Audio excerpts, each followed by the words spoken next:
Assalamualaikum warahmatullahi wabarakatuh. Apa kabar anak-anak? Alhamdulillah, luar biasa. Allahu Akbar.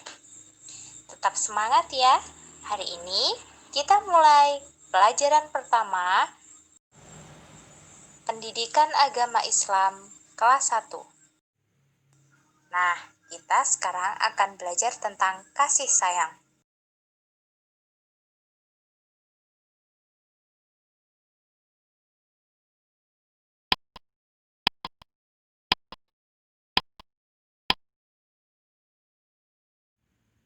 Kasih sayang siapakah yang akan kita bahas pada pertemuan kali ini? Kasih sayang Nabi Muhammad. Anak-anak tahu siapa Nabi Muhammad itu? Nabi Muhammad adalah seorang nabi yang diutus Allah Subhanahu wa taala untuk mensyiarkan agama Allah, yaitu agama Islam. Nabi Muhammad adalah panutan kita dan junjungan kita. Nah, kita sebagai umatnya harus sering-sering bersolawat kepada Nabi Muhammad. Bagaimana Bu Guru cara bersolawat kepada Nabi Muhammad? Salah satu caranya dengan membaca sholawat badar. Bagaimana sholawat badar itu? Gimana Bu Guru sholawat badar itu? Yuk kita baca bersama-sama. Sholatullah, salamullah ala toha rasulillah. Sholatullah, salamullah ala yasin habibillah.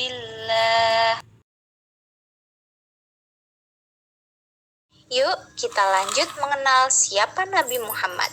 Nabi Muhammad itu adalah Nabi yang diutus sebagai rahmatan lil alamin. Apa artinya rahmatan lil alamin? Rahmat untuk seluruh alam. Apa rahmat untuk seluruh alam? Rahmat itu artinya kasih sayang. Rahmat itu artinya anugerah. Berarti diutusnya Nabi Muhammad adalah sebagai rahmat, sebagai kasih sayang untuk seluruh umat manusia, seluruh alam semesta. Nabi Muhammad mempunyai sifat penyayang terhadap seluruh makhluk, baik manusia, binatang, maupun tumbuhan. Nabi Muhammad itu dipenuhi dengan kasih sayang. Kita simak bersama-sama video berikut ini.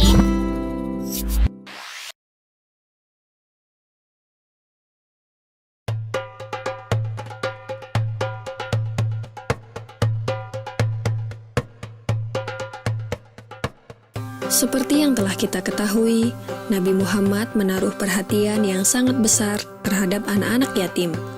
Pada suatu hari raya, Nabi Muhammad pergi keluar rumah untuk melaksanakan sholat Idul Fitri, sementara anak-anak sedang bermain dengan gembira di jalanan. Namun di kejauhan, tampak seorang anak kecil duduk berseberangan dengan mereka yang sedang bermain. Dengan pakaian sederhana dan tampak murung, ia menangis terseduh. Melihat hal itu, Nabi Muhammad segera menghampiri anak tersebut, lalu beliau berkata, "Nak, mengapa kau menangis dan tidak bermain bersama mereka?" Anak kecil itu tidak mengenali bahwa orang dewasa yang sedang berada di hadapannya adalah Nabi Muhammad yang merupakan utusan Allah. Ia pun menjawab, "Paman, ayahku telah meninggal." Ia mengikuti Nabi Muhammad dalam menghadapi musuh di sebuah pertempuran, tetapi ia gugur dalam medan perang tersebut. Nabi Muhammad mendengarkan dengan seksama rangkaian peristiwa dan nasib malang yang menimpa anak tersebut. Anak itu pun melanjutkan ceritanya. "Ibuku menikah lagi. Ia mengambil warisanku yang merupakan peninggalan ayah, sedangkan suaminya mengusirku. Kini aku tak memiliki apapun, dan hari ini aku melihat teman sebayaku merayakan hari raya bersama ayah mereka. Perasaanku dikuasai oleh kehampaan tanpa ayah, karena itulah aku menangis."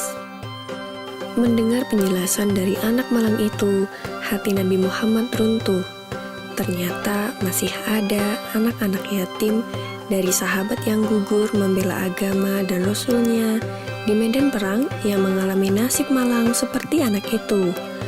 Namun Nabi Muhammad segera menguasai diri. Nabi yang duduk berhadapan dengan anak ini segera menggenggam tangannya. Apakah kau sudi bila aku menjadi ayahmu, Aisyah menjadi ibumu, Ali menjadi pamanmu, Hasan dan Husain sebagai saudaramu, dan Fatimah sebagai saudarimu? Tanya Nabi Muhammad. Mendengar tawaran itu, anak itu seketika mengerti bahwa yang dihadapannya adalah Nabi Muhammad SAW. Kenapa tak sudi wahai utusan Allah? Jawab anak ini dengan senyum terbuka. Nabi Muhammad kemudian membawa anak angkatnya pulang ke rumah. Di sana anak ini diberikan pakaian terbaik. Ia dipersilahkan makan hingga kenyang. Penampilannya diperhatikan, lalu diberikan wangi-wangian. Setelah selesai, ia pun keluar dari rumah Nabi Muhammad dengan senyum dan wajah bahagia. Melihat penampilannya yang sudah berbeda, para sahabatnya yang semula sedang bermain bersama mulai bertanya, "Sebelum ini kau menangis, tapi kini kau tampak sangat gembira." Benar sahabatku, tadinya aku lapar, tetapi lihatlah, sekarang tidak lagi, aku sudah kenyang. Dulunya, aku memang tidak berpakaian bagus, tetapi kini lihatlah, sekarang aku mengenakan pakaian bagus. Dulu memang aku ini yatim, tetapi sekarang aku memiliki keluarga yang sangat perhatian. Nabi Muhammad ayahku, Aisyah ibuku, Ali pamanku, Hasan dan Husain saudaraku, dan Fatimah saudariku. Bagaimana aku tidak bahagia? Mendengar cerita sahabatnya, mereka tampak menginginkan nasib serupa. Sampai salah satu dari mereka berkata, "Coba saja ayah kita juga gugur pada peperangan itu, sehingga kita juga diangkat sebagai anak oleh Nabi Muhammad." Lalu waktu terus berjalan, usia semakin bertambah, kebahagiaan anak ini pun lenyap ketika selang beberapa tahun setelah itu, Nabi Muhammad meninggal dunia. Meratapi kepergian ayah angkatnya yang paling mulia, ia keluar rumah dan bersedih. Sungguh menyedihkan, kini aku kembali terasing. Aku bukan siapa-siapa lagi. Aku kini menjadi yatim yang kesepian, katanya sambil menangis sedih. Sayyidina Abu Bakar Asy-Siddiq yang menyaksikan anak ini segera memeluknya. Sayyidina Abu Bakar kemudian mengambil alih pengasuhannya. Wallahu alam. Semoga kisah ini dapat mempertebal iman kita dan semakin percaya terhadap kebesaran dan kuasa Allah Subhanahu wa Ta'ala. Amin ya Rabbal 'Alamin.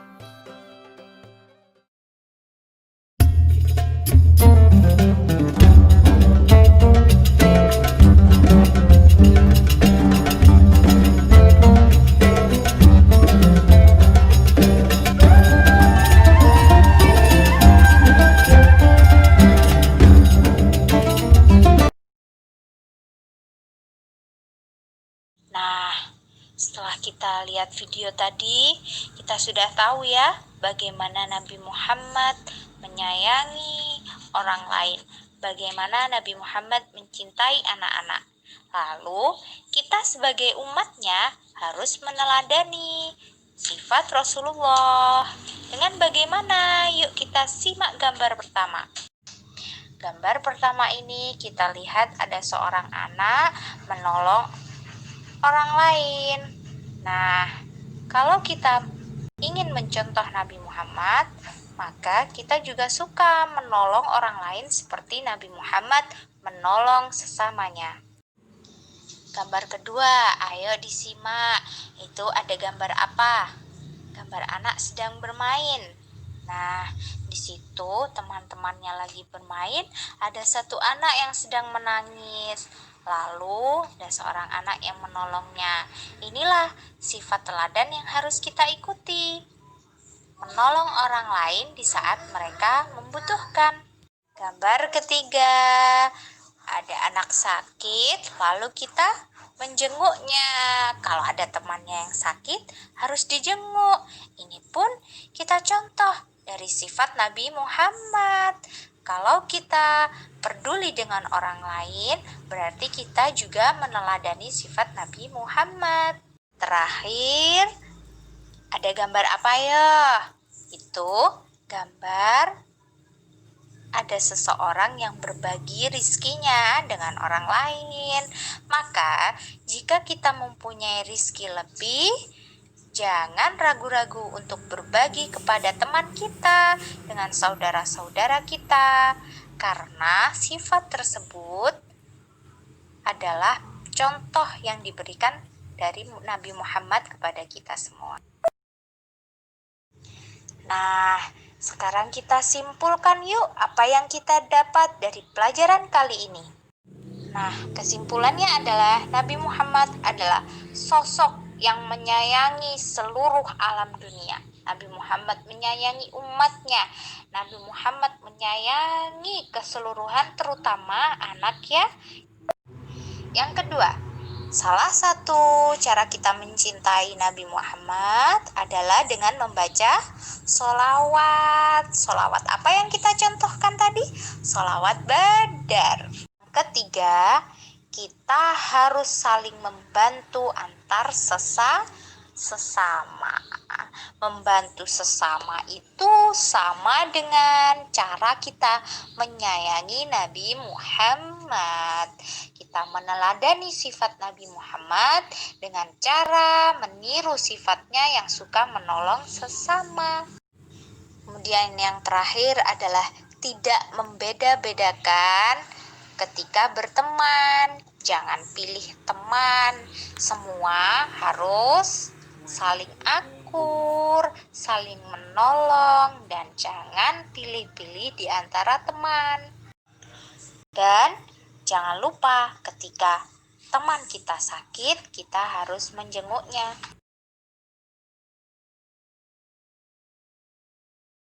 Sekian dulu ya pembelajaran kali ini. Semoga bermanfaat. Anak-anak dimudahkan dalam memahami dan terus semangat belajar untuk kedepannya. Kurang lebihnya Bu Guru minta maaf. Wassalamualaikum warahmatullahi wabarakatuh.